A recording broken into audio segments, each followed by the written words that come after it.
মাত্র 1 কাপ সুজি আর সামান্য কিছু উপকরণ দিয়ে যে এত দারুণ একটা ব্রেকফাস্ট বানিয়ে নেওয়া যায় সেটা তোমরা এই ভিডিওটা না দেখলে বুঝতেই পারবে না।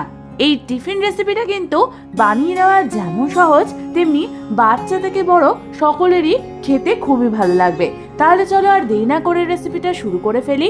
আর আমি সুস্মিতা তোমাদেরকে আমার চ্যানেল ইয়ামিটস বাংলাতে স্বাগত জানাই। এই রেসিপিটার জন্য প্রথমেই আমি গ্যাস জ্বালিয়ে একটা কড়াই বসিয়ে দিলাম আর তার মধ্যে দিয়ে দিলাম মেজারমেন্ট কাপের 1 কাপ পরিমাণ সুজি। এবার এই সুজিটাকে আমাদের শুকনো কড়াইতেই ভালো মতো মিডিয়াম ফ্লেমে প্রায় 3 থেকে 4 মিনিট ধরে হালকা হাতে নাড়াচাড়া করতে করতে ভেজে নিতে হবে। 3 থেকে 4 মিনিট পর তোমরা দেখবে আমাদের সুজিটার কালার হালকা চেঞ্জ হয়ে এসেছে। ঠিক এই সময় আমাদের সুজিটাকে কড়াই থেকে নামিয়ে একটা অন্য পাত্রে রেখে দিতে হবে। তারপর ওই কড়াইয়ের মধ্যেই আমি দিয়ে দেবো প্রায় 3 থেকে 4 টেবিল চামচ পরিমাণ সর্ষের তেল। তেলটা ভালো মতো গরম হলে আমি ওর মধ্যে দিয়ে দেব 2খানা বড় সাইজের এরকম স্লাইস করে কাটা পেঁয়াজ। এই রেসিপিতে কিন্তু পেঁয়াজের পরিমাণটা একটু বেশি লাগবে। পেঁয়াজগুলো দেওয়ার পর আমি এর মধ্যে দিয়ে দেবো 1খানা কুচনো কাঁচা লঙ্কা। এই পেঁয়াজ আর কাঁচা লঙ্কাটাকে কিন্তু আমাদের মিডিয়াম ফ্লেমে প্রায় 3 থেকে 4 মিনিট ধরে হালকা হাতে নাড়াচাড়া করতে করতে ভালো করে ভেজে নিতে হবে।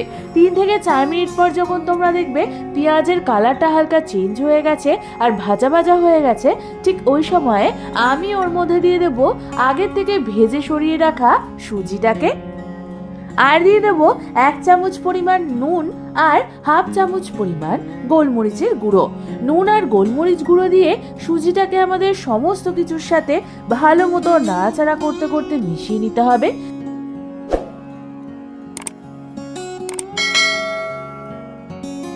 প্রায় 1 থেকে 2 মিনিট ধরে ভালো মতো নাড়াচাড়া করতে করতে মিশিয়ে নেওয়ার পর আমি এর মধ্যে দিয়ে দেবো ওই মেজারমেন্ট কাপেরই 1 কাপ পরিমাণ জল।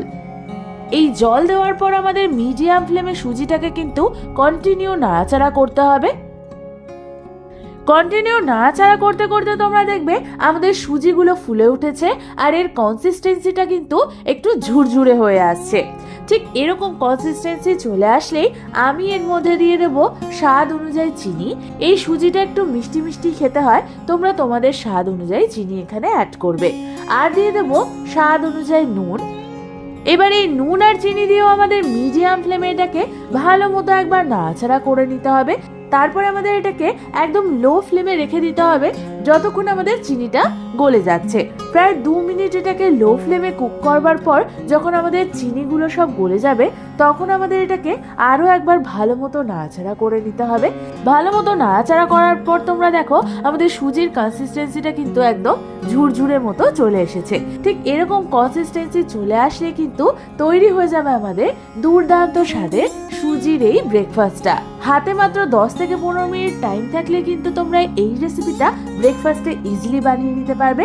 তাহলে আর দেরি না করে বাড়িতে যে কোনো একদিন এটা ট্রাই করে ফেলো। আর ট্রাই করলে অবশ্যই আমাকে কমেন্টসে জানিও কেমন লাগলো। রেসিপিটা ভালো লেগে থাকলে একটা লাইক অবশ্যই করে দিও। আর এরকম দারুণ দারুণ রেসিপি আরও পেতে হলে আমার চ্যানেলটাকে সাবস্ক্রাইব করে নাও। আজ তাহলে এই পর্যন্তই, আমি আবার চলে আসবো তোমাদের কাছে নতুন কোনো রেসিপি নিয়ে।